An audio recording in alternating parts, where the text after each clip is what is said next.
podcast role. Welcome in. You're listening to an Imperfect Leader, the Superintendents and Leadership Podcast, a proud member of the Podcast Roll Network. Hello, Jamie. Hello there, Peter.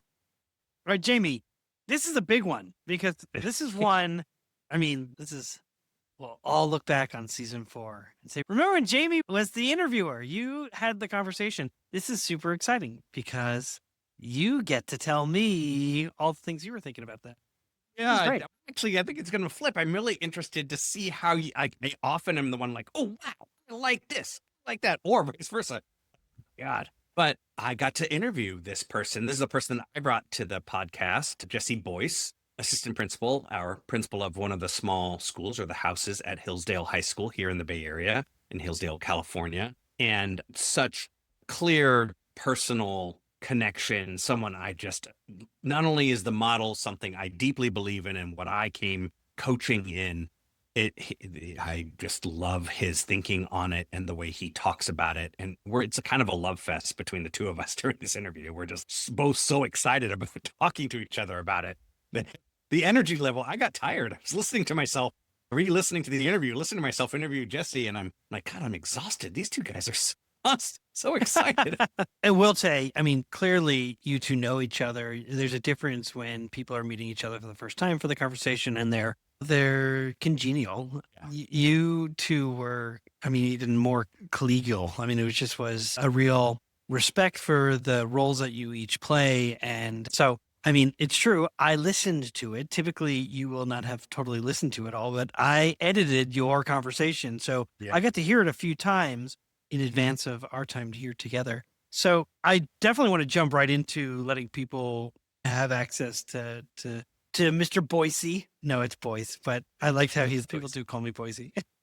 Yeah. Well, I called him Boise forever, and I introduced him as, can we just say Boise? That's actually how it's pronounced. I was like, I didn't know that. I've been calling you Boise forever. He's like, some of my buddies. I will say, I want to ask one question before you jump in, because to the audience, they're so used to you being the interviewer, you being the guider of the conversation. What was it like to be on this side this time? This is probably the first time you've ever done it for this podcast. That's true. I will tell you, and you know this because I got to see you here at my home last week, which is pretty exciting. And so in person, I was telling you, Jamie, I was so proud of the conversation that you had to be the first person to hear it kind of thing. And you were curious in the sense of really wanting to pull out from Jesse his thoughts and his beliefs. And you could tell there was a part where he jumps the gun and starts talking about his after action review before you even get there, right? But it's because he is so engaged with you. So I thought you you created the conditions for a really nice conversation. And then I thought, even better than I do, you were really curious and let your curiosity lead you as opposed to the scripted questions that sometimes we have. And I am sometimes very rigid, and this is a question I have, even if you've just answered it, I'm going to ask it again, and I'm going to acknowledge that I've already asked it and be like, oh, you kind of touched on this a moment ago. I wonder if you might, share a little bit more about why you think X. And sometimes the guess is, what do you want? I already answered the question. And you were so smooth in your navigating the conversation, letting the conversation go, yet still having some parameters on what you wanted to ask. So I thought it was marvelous. You did a really nice job. I appreciate that. I really enjoyed the messing in the frame that you have, getting to do it for the first time, and I look forward to messing around some more and trying it out. I know you have a few more coming up. That's exciting. So we'll see how that goes. But let's let the audience get into listening to Jesse. And this is also a unique one in that Jesse's a principal, and I work with principals predominantly, and we've had principals on before and other roles in the system. I would say I wouldn't even downplay it as saying he's a principal, because I would tell you the way that he talks and frames and thinks about systems is absolutely what superintendents are doing. And so he absolutely, if he ever wanted to make that shift, I think he'd do a marvelous job. I don't think he has any inclination or desire.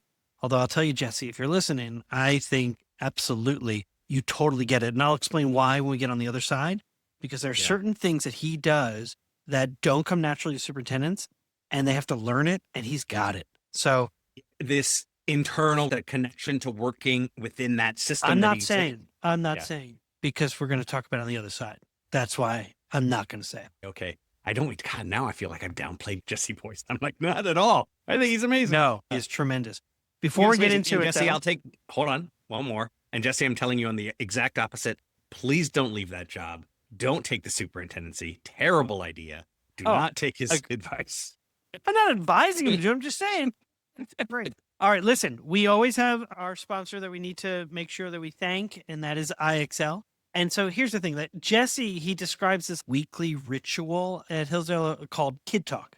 And it's where teachers and counselors and specialists, they all sit together. They go through each kid individually, talk about the student needs. They talk about their successes. And this is exactly what I was thinking about with IXL, that it's a collaborative effort. It mirrors their ability to provide meaningful insights to drive real progress. So to learn more about IXL, go to IXL.com/imperfect. You've been listening to an Imperfect Leader, the Superintendents and Leadership Podcast. I am Peter Stiepelman. And I'm Jamie Almanzán, and we will see you on the other side. Welcome to another episode of an Imperfect Leader, the Superintendents and Leadership Podcast. I'm Jamie Almanzán.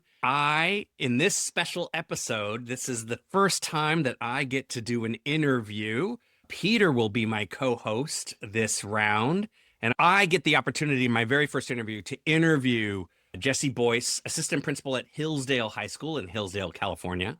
This is someone that I am so excited to talk to, someone I admire, connected to some of the work that I've done in the past around small schools in comprehensive high schools. Hillsdale High School is one of the last comprehensive high schools to maintain the small learning community structures that many high schools took on in the early 2000s. According to Hillsdale High School's website, the point of moving to SLCs as a means to raise achievement of all students is fourfold. One, to create greater personalization between teachers and students, to promote equity among students, to enhance the students' emotional well-being, and to place an emphasis on collaboration and professional development to improve instruction. Jesse holds the position as principal of the Manila House at Hillsdale. I'm so excited to have him here. Jesse Boise, welcome to an Imperfect Leader.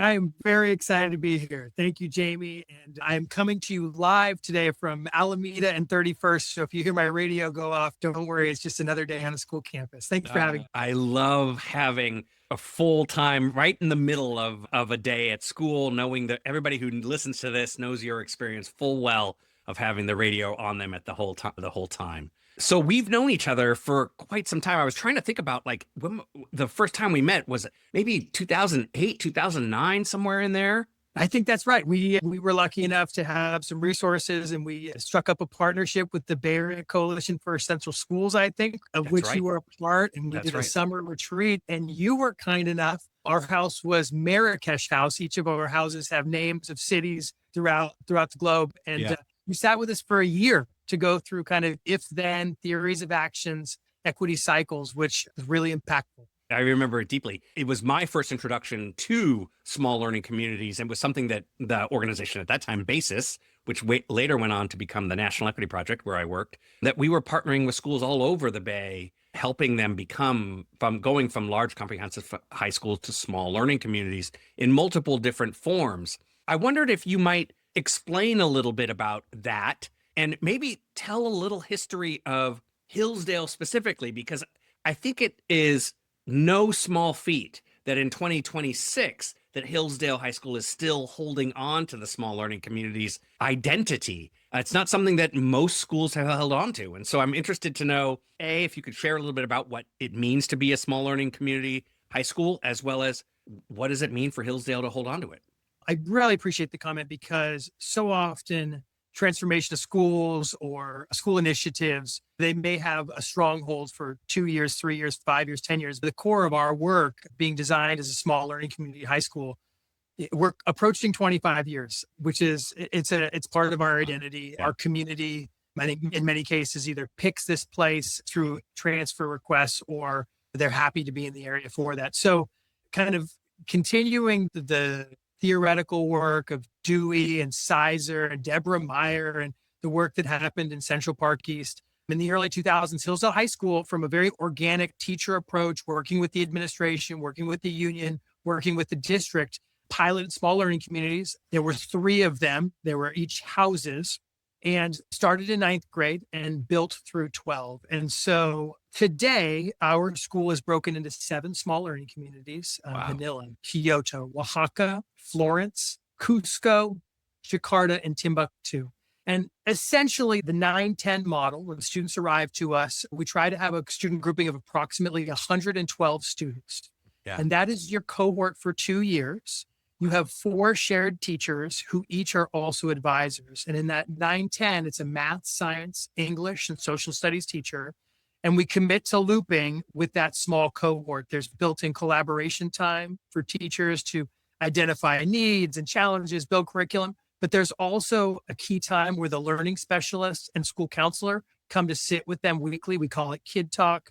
And we go through each students of needs, areas of success. And so, really that word community, I think, is emphasized. Then they go on to an 11th to 12th grade house. There was a point where we tried to loop for 3 years and it was difficult. You can imagine the credentialing challenges. So our school is really built around this idea of having 9-10, we call them lower division houses, and then 11-12 upper division houses. One last distinction I think is really important to make is there are a number of educational institutions, charter schools who have their smaller design. We made a very specific effort not to lose the comprehensive components that we thought to kind of critical to a student experience. Your visual arts and performing arts programs, the athletic programs.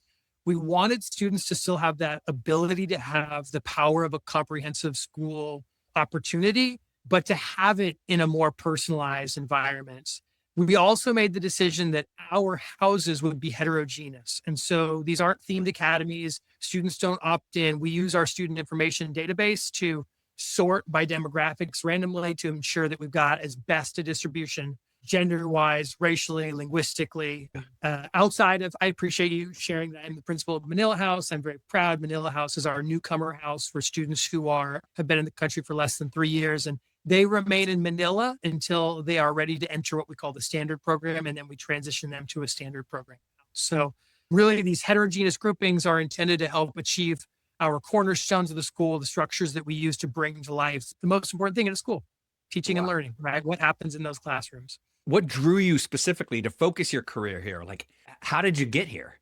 Yeah. So I attended graduate school at San Francisco State to get my teaching credential and had now a colleague, shout out to Jenny Way, who is now also a teacher here at Hillsdale. She taught at another school in the district. She had kind of encouraged me to think about it. I think the word I would use about this place is coherence. Our lead principal, Jeff Gilbert, talks about coherence a lot. And as a teacher, it just made sense to me that I would be responsible for a group of students in some ways like an elementary school teacher. And they do go to their 6-7 classes a day, but there's an opportunity for all of us to talk about the kids, to get know their needs over an extended period of time.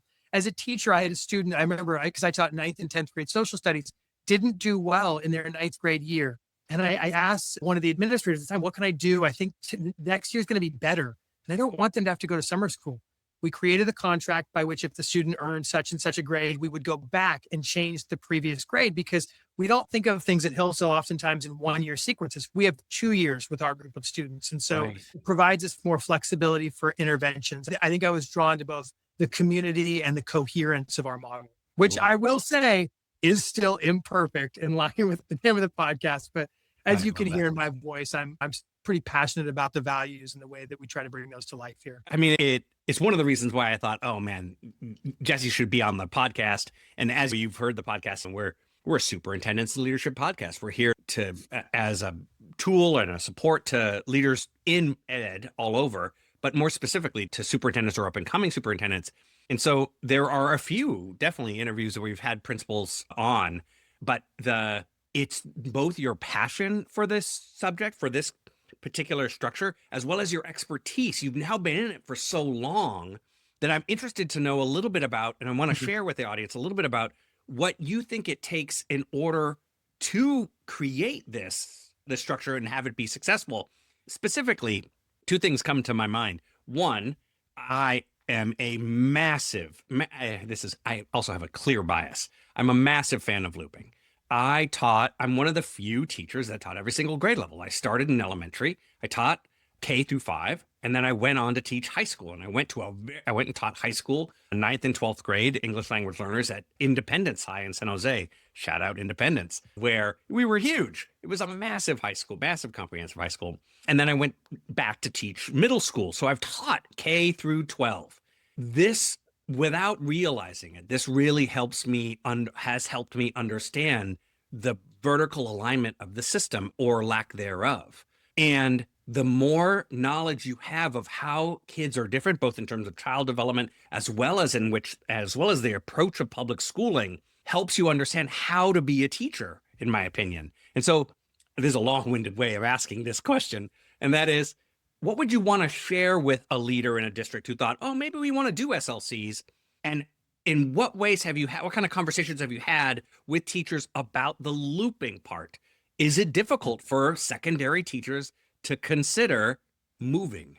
Yeah. I mean, boy, and again, I mean, we're what is it? We're a living artifact, right? We're continuing to grow and evolve. And I hope that we better be better in 5 years and in 10 years than we are now. So I don't want for folks to think that we think we've got it all figured out, because I think the goal behind our model is that we know we haven't got it figured out. And so when we talk about data and data-informed practices and monitoring, our goal is to have these teams have rituals and practices that are able to center student needs, observe patterns, and so that we can address those. But in terms of the question, one of the things that I think, stepping back, is we all have goals and missions and aspirations. I mean, school leaders and educators are some of the most passionate people I've ever met. It is, talk about a privilege. We get to hang out, and I'm a high school person. I think the youth enthusiasm and optimism of high school is a special thing. You may have a student who makes a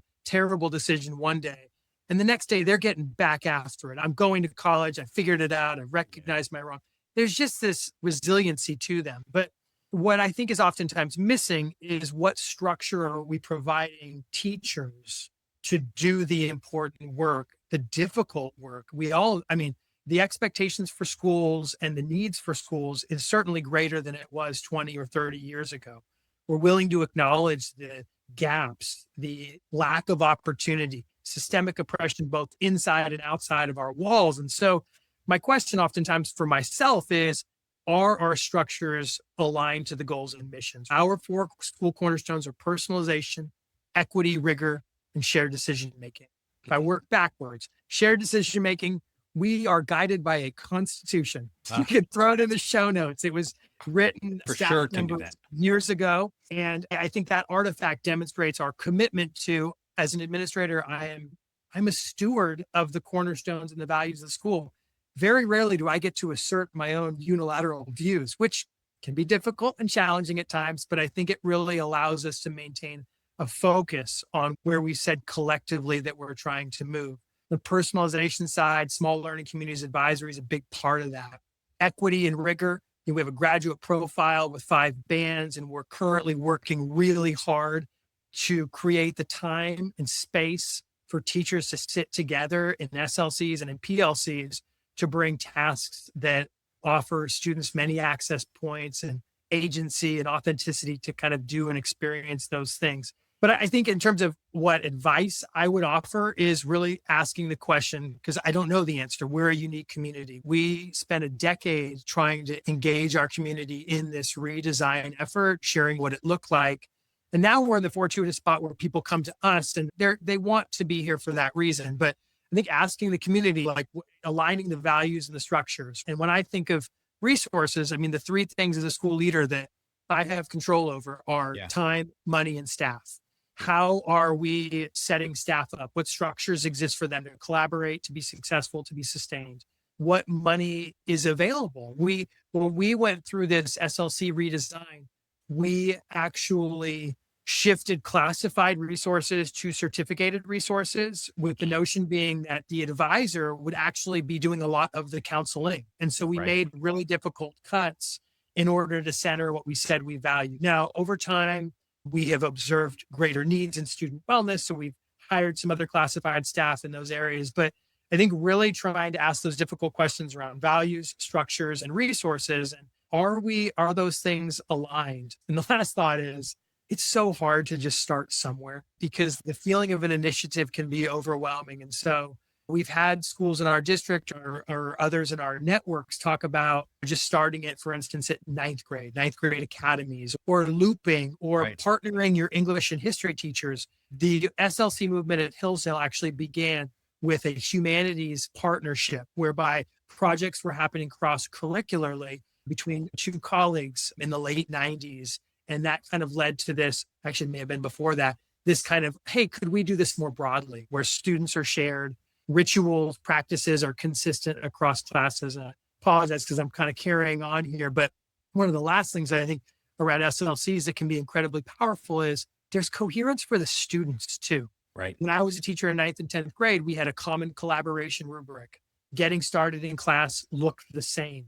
We offered feedback in similar ways, and we had collective office hours for students. And so there was both this coherence for students and for staff. When I hear you say a constitution and being a steward of the values of the school really leans into some of the belief systems that both Peter and I share about what it means to lead a system, whether it be a school, a district, et cetera, is that what are we collectively about? And that's the thing that we end up working towards. If that's not clear, then we're all about whatever it is that we're about. Not to say that we're not, to your point about passionate educators. I think that there are almost no one chooses public ed because they just want the paycheck, or like we are people who choose a profession because we are so deeply rooted in the idea of public ed, of supporting children and students and youth. We are interested in collegial relationships, and we're interested in learning, and all of those things move us. And so, but it doesn't mean, so all those, being an individual in that space without a constitution or a collective set of values causes me to operate based on my own individual values. And you get all of these teachers and educators just making decisions like this. Thus, to your point, why a more, what I might say is a command and control principle might come into play is because everybody's going everywhere. But when you do it together and you come up with a constitution together and you hold those values sacred collectively, it's a lot easier to start. Basically, everybody's working towards the same goal. Doesn't mean it's more quickly done. Like, I think it's slower at times, but I think that's right. If I could build on that idea, I think because if I'm any good as an administrator and as a school leader here, it's not because of my positional authority. It's because I have ideas that are valuable to the discussion of our thinking as a school. And I will say I'm happy that each of us, we have 4 administrators, and we all do teach one class. We all teach an advisory class. And so it's humbling to sit with our teacher. It's a really important reminder that the people who have the hardest job, the most important job, are the educators that are within classrooms each and every day. Not to say everybody else doesn't do important work. I will say we got back some data from our staff surveys. We do these annual staff surveys. We were really proud recently on kind of the feeling of belonging and agency amongst our staff. And I think there's something that can be attributed to this constitution whereby decisions are made through houses.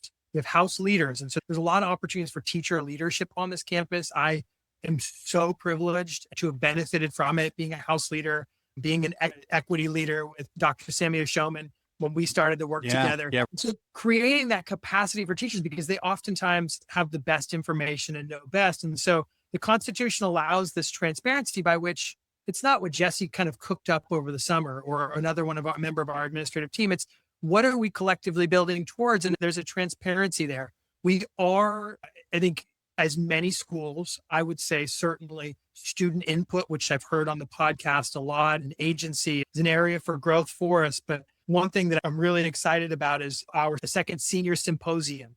And a common theme, every senior is providing a presentation. We're shutting down school basically for teachers and staff. And all of our 12th graders are running lessons throughout the day related to the common good. 2 years ago, we did threats, challenges, and opportunities to democracy. And so we do have this set of beliefs whereby we believe that it is our responsibility to develop students with agency who can contribute to the larger society. And so I'm excited for what our students are going to produce. We've been doing it through senior advisory, student shared groups of 2 to 4 with a variety of topics. And they'll be talking about those topics in relation to both democracy and the common good. And so they present to 9th, 10th, and 11th graders with the idea of being that our underclassmen see it, and then they get to experience it their senior year. Wow, that's impressive. That feels like we should be video recording that and showing that on YouTube. Like, that sounds amazing. Our guest today is Jesse Boise, SLC, Small Learning Community Administrator at Hillsdale High School in Hillsdale, California. And the leadership model that we use, which is so interesting because we usually have this question rooted in Peter's leadership model, but we're going to talk about APC Leadership Collaborative's leadership model. Our approach to supporting leaders through the changes they're trying to implement in their schools is to help them take a coaching stance with the adults they lead. It's particularly effective as it relates to instructional teams, departments, PLCs, etc. We believe that a leader must start with listening to their colleagues and asking key questions to both move adults through the affective challenges of any kind of change in public systems, let alone the affective support needed to support students, but also asking catalytic questions to cause team members to have deeper reflections about both the limitations and opportunities that they face in their work. And so my question to you is about these SLC teams. What have you learned as a leader of an SLC team of how to support those teams to be the strongest they can be? How do you avoid what seems to be like the inevitable slide for many teachers, myself included, into the language of complaint, especially given that we're sharing kids together and we're doing it for over 10 years. We really do get to know these, or 10 years, 2 years. We're doing it for 2 years, 9th and 10th grade. So how do you help them stay focused on the kind of goals that they need to meet for those students? How do you make sure that their team meetings are effective? I mean, so it's a great question. And I think that it's interesting that I'm the one speaking on behalf of small learning communities, because I think our teaching colleagues are the ones that are doing the work. And I just really want to amplify and raise up their dedication. It's oftentimes said around here at Hillsdale that it's not easier to work at Hillsdale. It's harder, but it's more enjoyable. And we're really proud of the retention rates that we have around staff. So when we have a kid talk meeting every week, each house has some level of that. I participate as an advisor within my advisory team, and we talk about kids. And then I participate in Manila weekly as an administrator, the principal of Manila House, and other principals do the same. We are by no means the center. I'm not setting the agenda. I'm bringing to you ideas that I have. I'm looking to be in support. We have pretty honest conversations about students. And when we're at our best, we've moved down to that discourse 1 to discourse 2, right? So we're trying to get to the students' strengths, understand the root cause of issues. And I do think that the duration of time, the investment, knowing that we're going to be together for 2 years, plays into that as an advantage. Because we know that at the end of the year, my joke about as a 12th grade advisor is it's not the first day of school, it's the 181st day. I know everybody and they know me. And so I think that investment in one another can become inevitable if you set up the shared agreements amongst adults appropriately. Houses oftentimes will have values that they center. I'm an advisor in Cusco, and we have 3 values, and we work through activities with the students there. And so try to create this shared identity and shared understanding of who we are, not just the teachers, not just the students, but who we collectively are.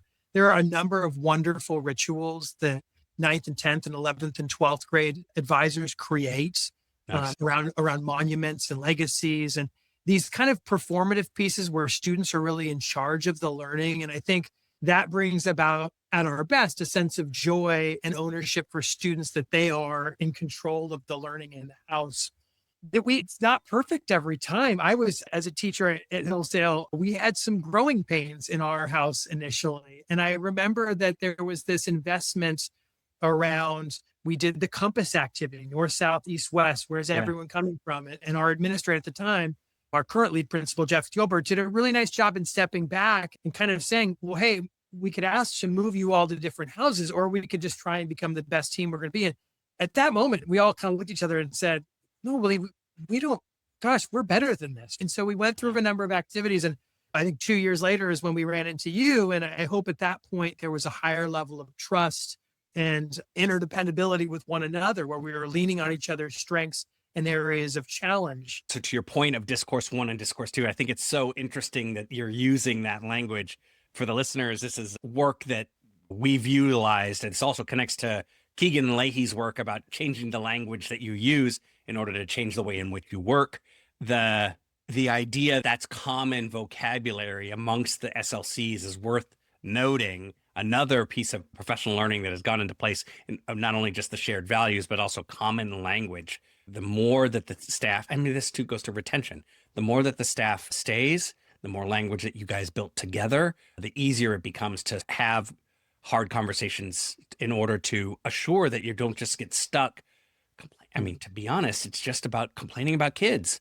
This happens. I was with a high school relatively recently, all working on doing just basic restarting their PLCs.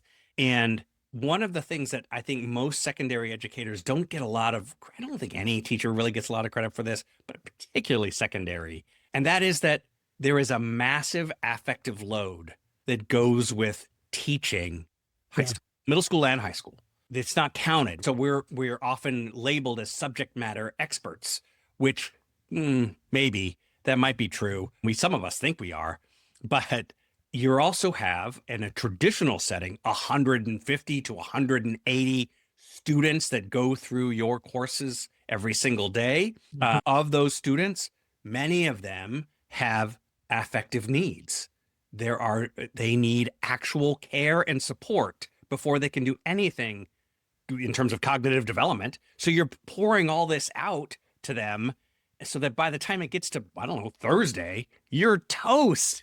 You're absolutely toast. Let alone you don't care. Like you're no longer thinking about the structure of a sentence or some kind of algebraic problem. And so my question is really rooted in how do we assure that teachers are able to sustain their energy level, their support for kids in this teaming structure?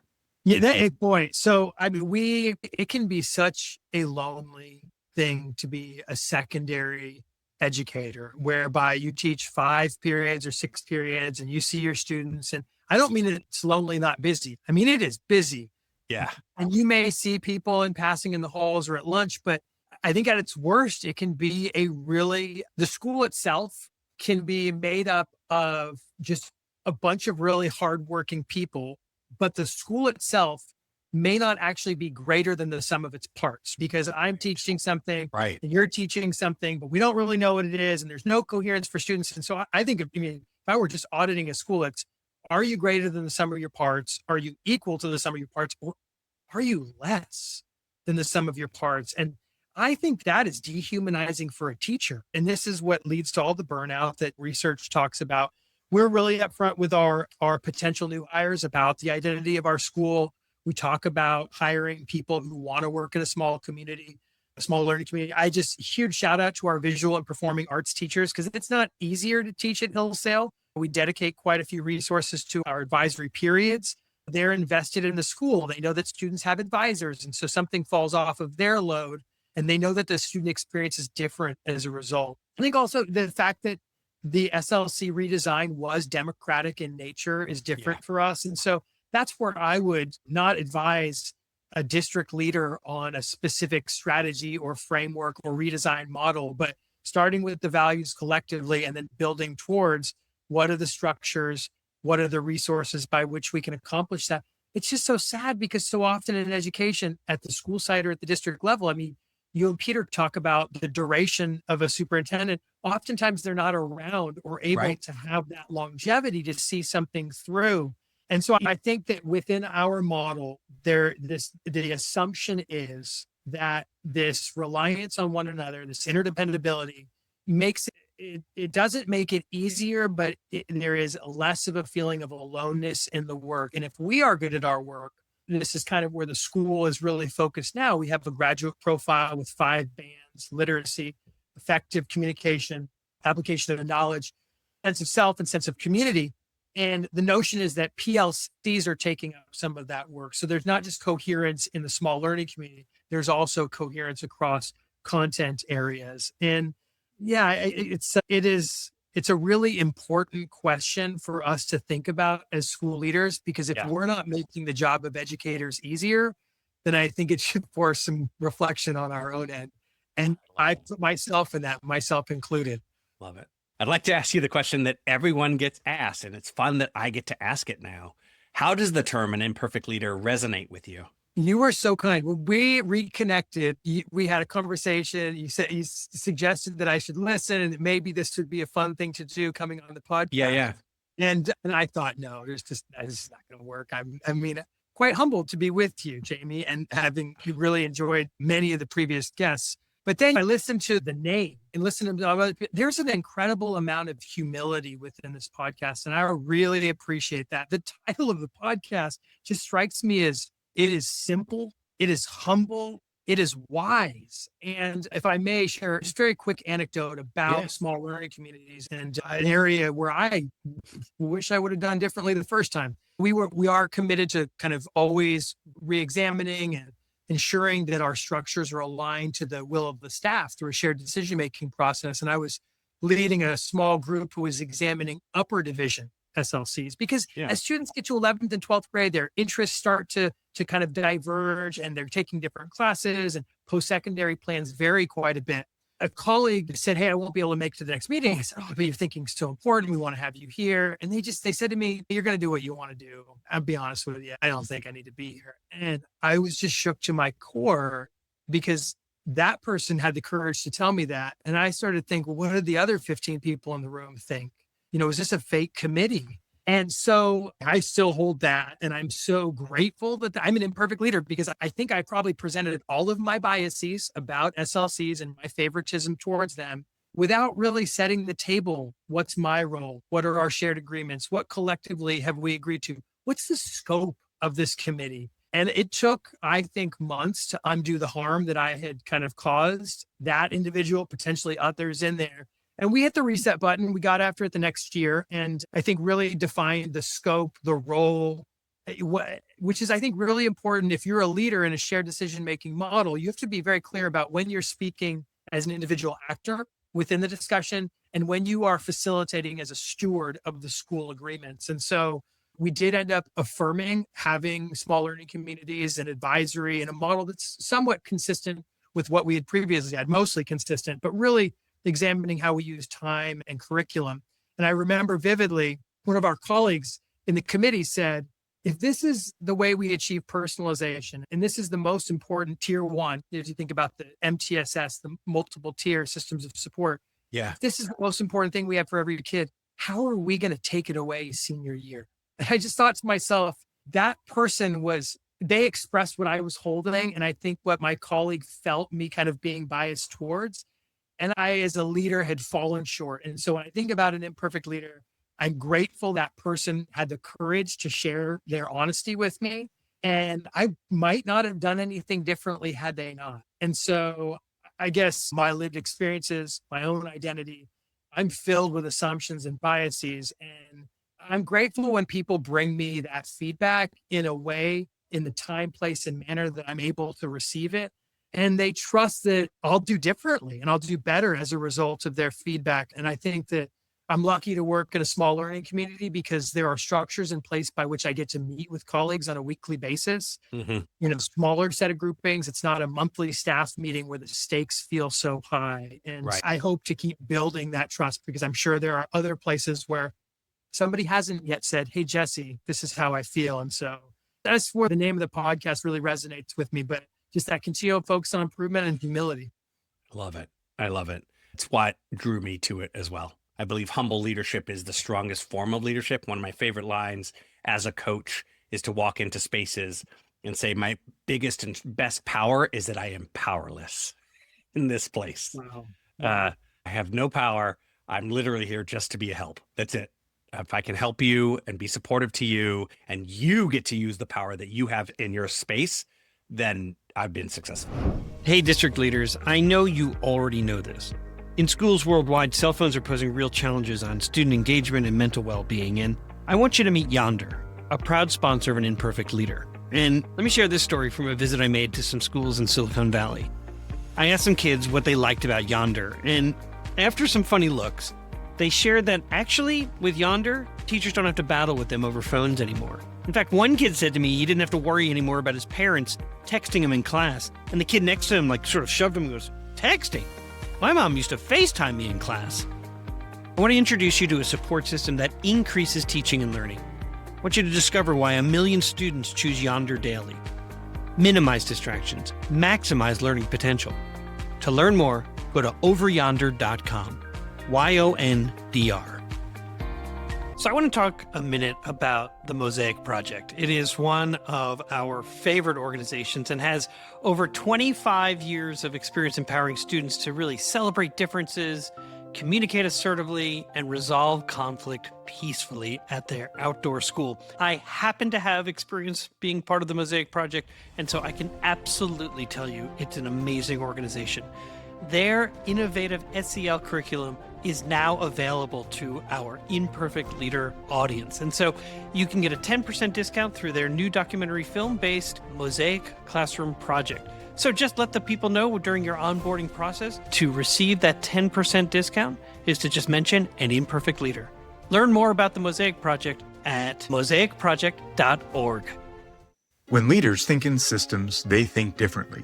They see the big picture, making decisions that create coherence and strengthen communication across their teams. They build adaptability, flexibility, and engagement. Every day, school leaders face complex challenges, from student engagement to staff alignment. What if your team could see those challenges as part of a bigger picture? That's what happens when you think in systems. It's how leaders turn complexity into connection and challenges into opportunities for growth. At the Waters Center for Systems Thinking, we help educators and organizations build this capacity, developing the habits and tools that turn vision into action. Think differently, think in systems. Sign up for our webinars, free resources, or a consultation by visiting our website, which you can find in the show notes. All right. So we're back for segment 2 of An Imperfect Leader called Imperfect Leader in After Action. My guest is Jesse Boise, assistant principal at Hillsdale High School. And in this segment, we ask our guests to deconstruct a decision that they had to make, and then we discuss it. And so, Jesse, what's something that happened that you want to talk about? Well, earlier I described a situation where I certainly fell short as a facilitative leader. Yeah. In not, I think, providing a transparent set of roles, responsibilities, and being open about my role in the process as a single member participant. And so I think there's a lot there for me to learn from if I were kind of reflecting on a few key core ideas. I mean, number one is that anything that is worth doing is worth taking the time to do.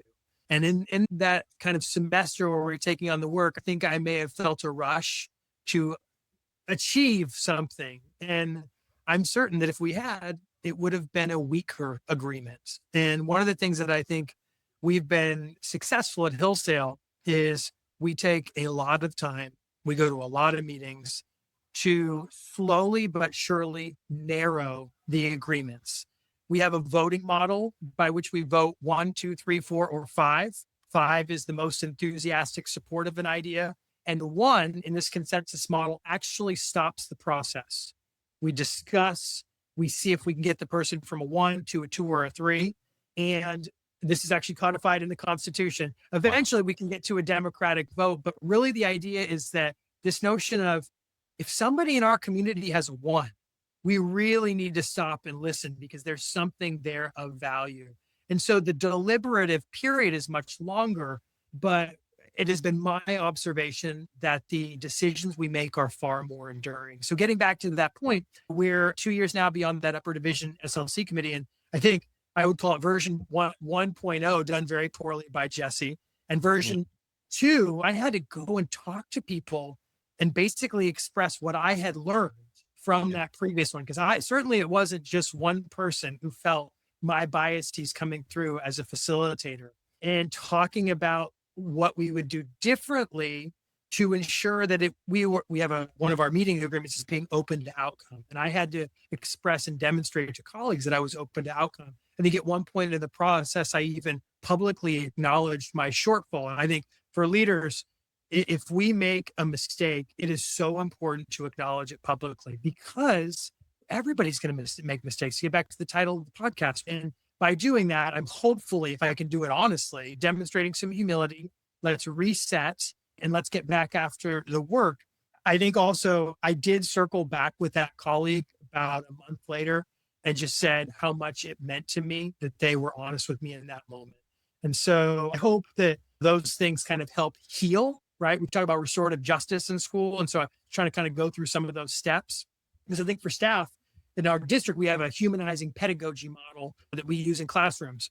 Yeah. We are no different as educators. We are Right. human beings who deserve to work in humanizing environments. And I fell short in that. I am curious though, because Jamie, I've worked at Hillsdale for a number of years. I've worked at some other schools in the district, but I have been somewhat compartmentalized. I've had the benefit of being in a community for an extended period of time. A lot of this feels to me like building trust. And in our conversation, some of your work leads you to schools and school districts for shorter durations of time. And Yeah. it makes me anxious thinking about building all that trust in such a short period of time. And as I think about superintendents and school site leaders, what can we take away from your kind of small window to create trust? Because so often we only get a couple of chances to do it. And if we do it poorly, it really can hinder the kind of the growth of the institution. I like the question a lot in that I like the question because one, we oftentimes in the podcast, we aren't asking each other questions. And so I appreciate you asking one. Second, I think I do two things. One of which is I think it's a little bit more challenging for those that are already a part of that community. So and I'll start with that one. As an outsider, I get some exemptive status by having been called in to work on something. One of the things I've gotten better at in the years that I've been coaching and supporting school leaders out from an outside perspective is I don't come in without, like, if you say, Jamie, will you come to Hillsdale and help us with X, Y, and Z? My answer, of course. But before I walk and stand in front of anybody, I ask that you, Jesse, stand in front of your staff and say, here's why we brought Jamie in. Word for word. You have to say, because in essence, I'm just a tool. I'm doing something for the benefit of the leadership. I am not the leadership. This is the second part that matters that I think everyone can do, and why an imperfect leader really resonates for me. I humanize and am humble to the opportunity that it sits in front of me when I stand in front of your staff, that I am not an expert in any way. What I really try to make a distinction is that I made 1,000 billion mistakes. I continue to make mistakes. I am just as much a mess that when I talk about quality instruction, and I could tell you, I know exactly what you need to be doing in the classroom in order to make sure that students do well.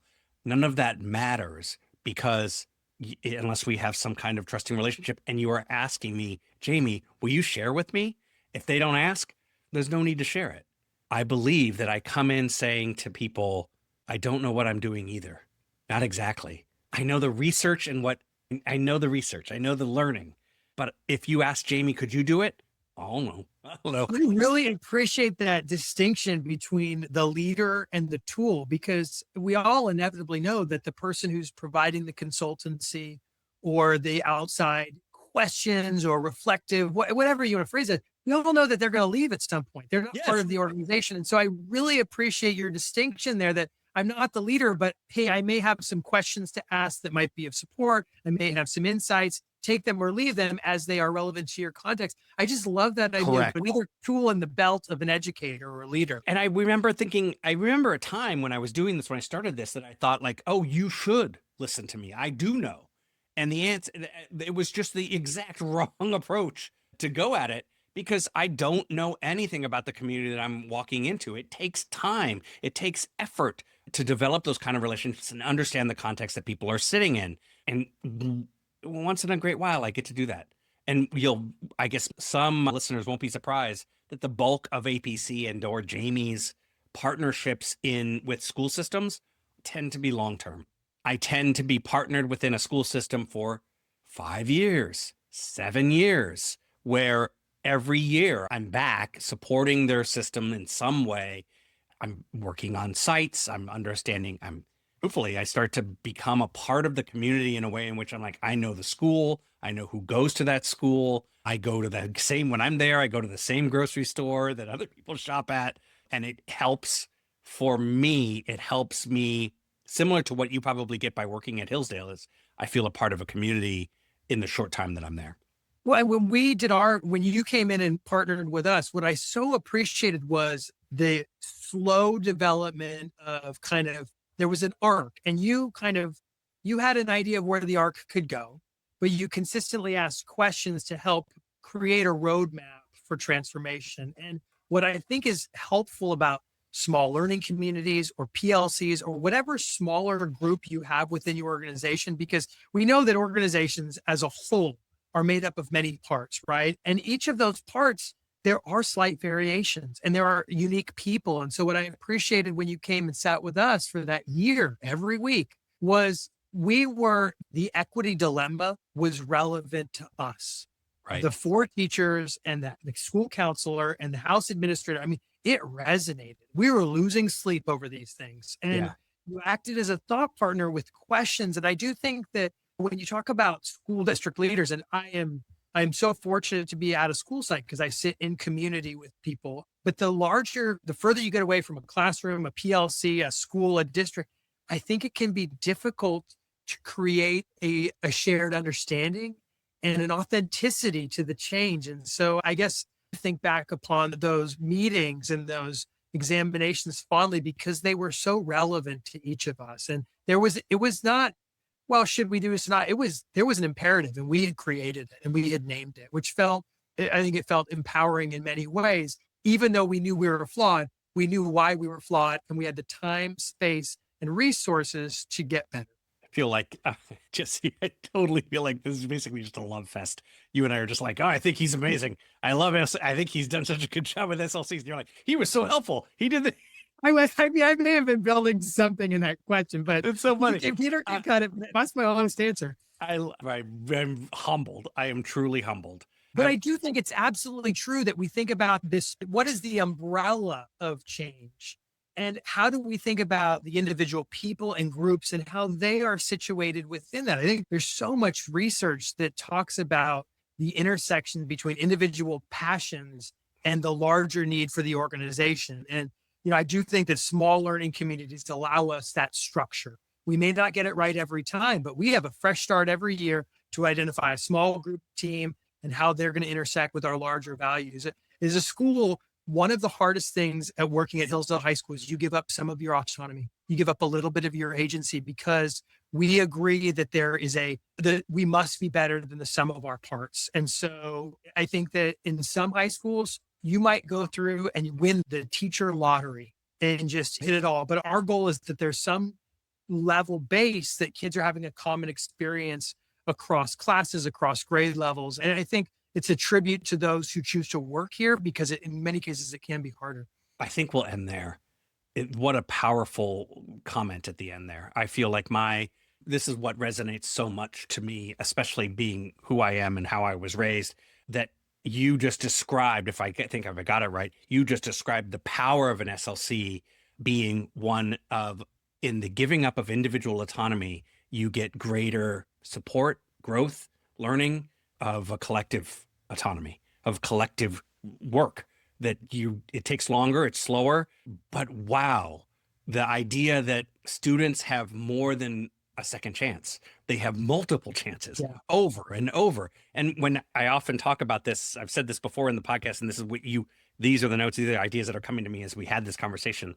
If there is anything that the SLC reminds me of, especially that kind of the relationship and the looping, is discipline, that you creating a disciplined structure for students. That discipline isn't about negative behavior correction, which is what the term has become equated to in public schooling. But discipline is about practice for shift, for change. You want to be disciplined in your change behaviors. And what I feel like the SLC does is it has so many strong structures that it's easier for teachers to be disciplined in their practice and thus for students to be disciplined in their practice. Can I make a comment in relation to that? Please, yeah.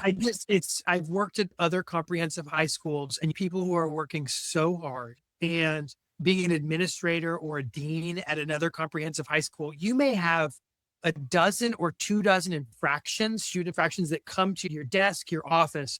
One of the things that we try to do within our small learning communities is keep the situation closest to those who are involved. So if a student is poorly behaved in class, their advisor is next door, teacher sends them to their advisor, they write a reflection. they have a conversation at lunch. And it does have a way of restoring the harm more immediately, more effectively. And there is, in my experience as a youth who made some poor choices, there's a different feeling when you quote unquote get sent to the office. And so in many ways, being an administrator at Hillsdale, it's beautiful because our teachers take on roles that are slightly different than they would at a normal comprehensive high school.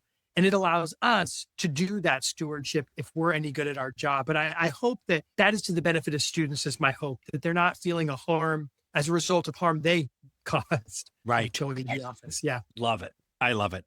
My guest today was Jesse Boise, assistant principal at Hillsdale High School in Hillsdale, California. Jesse, I am so grateful to know you. I'm so grateful that you said yes to being on the podcast. I hope that we will make sure that the link to the Constitution for Hillsdale High School is in the show notes. And I hope that we can get people to comment and make some connections going forward, because your work is just astounding. Thanks so much for the opportunity. Yeah, of course. Okay, we're back. Jamie, where do you want to start? I want to start with the thing that I think kept coming up over and over with Jesse that is so powerful to me, when he said, working at Hillsdale High School is harder, but more rewarding. He says, one of the hardest things of working at Hillsdale High School is you give up some of your autonomy because we agree that we must be better than the sum of our parts.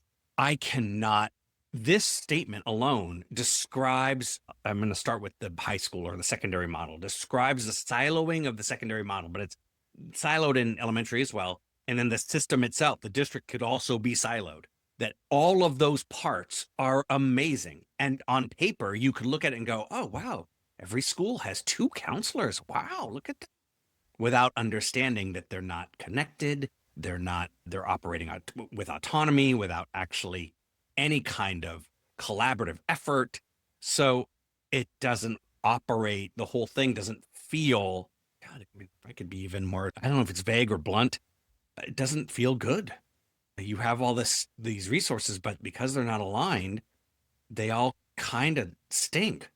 And maybe you get one teacher that's amazing, that feels great. It doesn't mean everybody's not working hard. It just means that no one's talking to each other. So what I just experienced over here isn't the same thing over there. And you don't even know each other. That part where it takes longer. I mean, he mentions it later in terms of the voting process, the census, the coming to consensus tool that they use. And that he says it just takes longer to come to decisions. But once we do, they get solidified and quicker. And then you're just using them over and over. You're not coming back to them because you already had that. That's so interesting. I think about, so superintendents, sometimes we meet with our cabinets, we wrestle with a problem, we try to reconcile the issue, and we make a decision, and we think we fixed it, and maybe someone is responsible for communicating that we fixed the problem.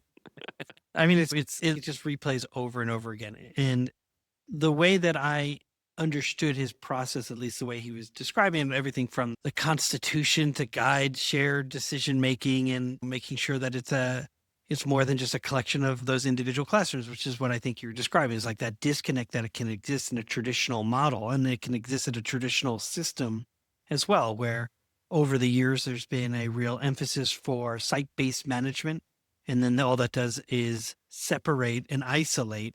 And so individuals who are responsible to support a set of schools or within the building, there's no coherence. And so there's just such a disconnect, and sometimes people working at cross purposes. And so I was really impressed with how he described the work. Was kind of curious about, he described your role in supporting a number of years ago, sitting with his house or his team, just his house, yeah. Marrakesh or whatever. Was it Marrakesh or? Marrakesh. Yeah. And now he's at Manila, I believe. Manila. Right. But I'm kind of curious, did you observe, did you lead that? What were some of your own takeaways that you've taken to other schools or other systems? Because it really speaks to this like sacred value of doing things collectively. And that to me was an area where I was like, I wonder what that might look like as you're helping new leaders or leaders who are kind of in a funk with decision making on their own teams. And so, like, how do they do that? Two things come to mind. One, though we just mentioned about giving up autonomy for, And they gain the support of the team, right? yeah, in support of the team. We're saying it flippantly. I'd be if I maybe, and this is me, you and I. Well, actually, you're elementary. I take that back. I definitely had more experience in the secondary world than I did elementary, and secondary can feel very autonomous at times. There can be, depending on the number of kids, there could be no one else at the school that teaches the courses that you do, and so you're on your own. And once that gets, it's like values, right? That becomes part of who I am. And so to pull that out and say, actually, we're going to pull some of your autonomy for the collective good. It's hard to do. It's hard to undo the power that comes with autonomy, so much so that I get answers like when I try to promote collective work, even in a PLC structure where the whole purpose is for you guys to work collectively. People say, yeah, it's hard for me to share anything about my class just because it's so unique and it's just so different than everybody else. And you're like, no, actually, those are the same kids. The same ninth graders are in your class and is over there. And that is one of the shifts. There are two things that they did. One, they put kids first. They said, we are going to be here for students. That's the model. The model is we all know the same kids, and we give up our special status of teaching one particular grade level and or one set of courses. We will loop. Oh, yes. Thank you for They reminding me. teach the 9th and 10th of the same kids. And they are all of them are advisory teachers for those kids, so that when there are management issues, when there are behavior challenges, the kids get sent to their advisor, not to the principal. Where the kid, because I've now known the kid 2 years, I'm like, what's going on, Peter? What are you doing? Start by just writing the reflect. Tell me what. Said the worst advisor ever. What are you doing? What's wrong with you? Doing? What are you doing? Yeah, probably. The restorative practices cards, and the first card is like, what were you thinking? Yeah. And I always read it as if I were You? maybe one of my parents growing up when they were like, what were you thinking? Like, I don't think that's what they mean by this card. It depends on who's reading it. Probably, yeah. I just love that. I love the looping part. I love the connection, the long-term connection, the multiple chances for learning, because that's what learning is. Learning is failure and then trying again over and over. That's what it is. And when you lean into those two things, the system can change. I said students first. That was the number one thing. And then the second thing that I do with schools is, because we're teaching multiple different subjects over grade levels and we share students, not content, they talked about teaching. They talked about pedagogy, not content. One thing I want to bring you back to when you talk about looping was the fact that just because you took this course last year doesn't mean that your grade is fixed. It's not set in stone. In fact, if over the time in that second year, you're able to demonstrate mastery of a concept that was taught in the previous year by you because you looped with the kid, then you can go back and change the kid's grade. That made my brain go, yes. I knew of schools that would do that throughout the school year. They'd say, okay, you've mastered this concept from first semester. I'm going to give you credit for it now. It may impact your first semester grade. And of course, you've got office staff like, wow, that's a pain.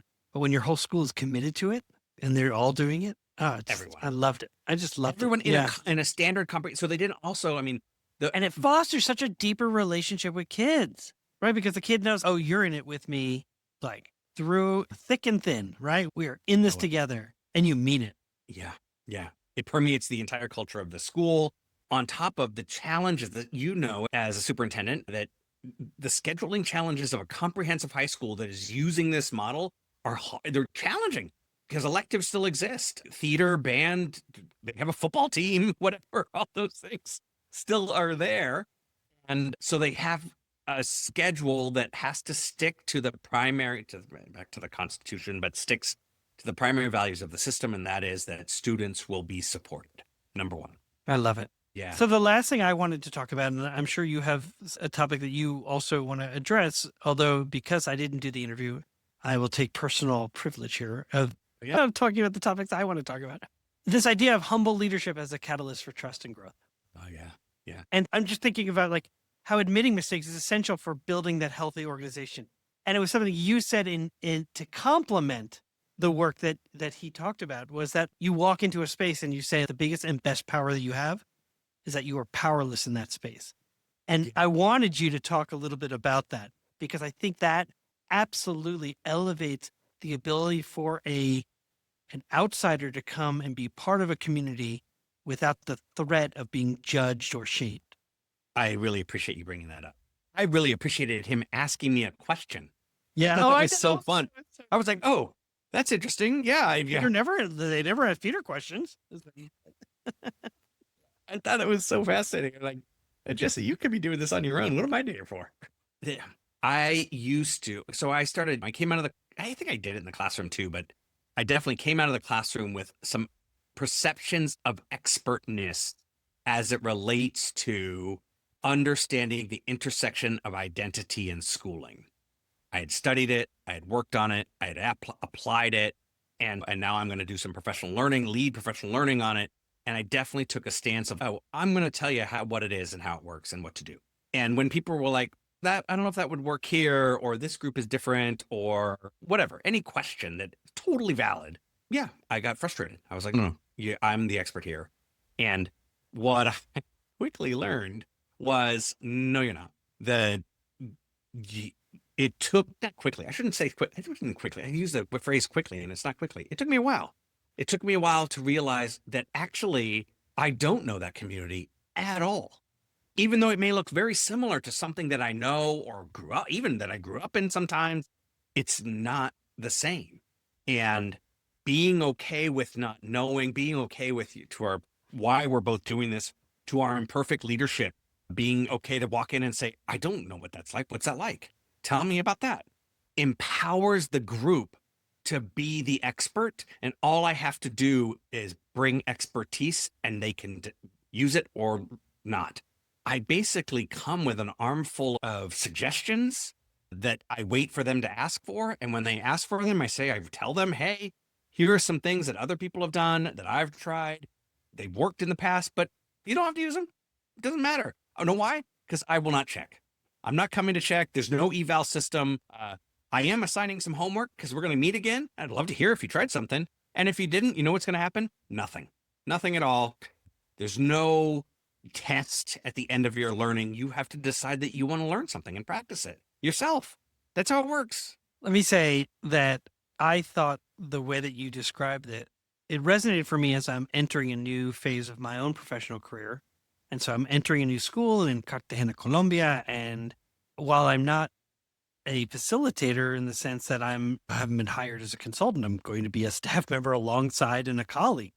And yet I still think that there are components and elements to what you've just described that even new superintendents also need to remember, is that when you enter a space, that you may bring with you some life experiences, professional experiences, expertise, tools, and beliefs that are going to help grow that place. And it's worthless unless you've spent time really listening and understanding where they are, how they got there, and then being a part of that work in time, weaving your values into theirs, and then creating something together. So to me, I heard that and I was like, oh, this is good lesson. This is good learning. I said one more thing that I think is you're going to have just because you're going to live there, that because of our long-term relationships in our districts, the partner districts that we're in, I mean, I'm there for large amounts of time. Like I said, I shop at the same grocery store. I go to the same restaurant or brewery. I go have a beer at the place where they're like, oh, I was at such and such. I was like, oh, I was there. Like, I know where you're talking about. I know. That's true. You're very selective of who you work with. And as a result, you're there for many years.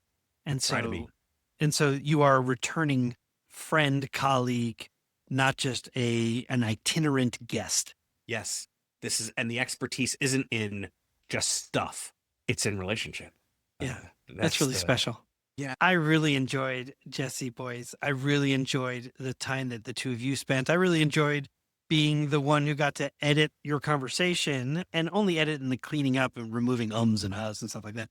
And it was really fun. So thanks. Thank you for letting me do it. I look forward to doing them again. It's going to be so fun. I think so. All All right. You've been listening to an Imperfect Leader with Superintendents and Leadership Podcast. I'll see you next week, Jamie. Yep. See you next week.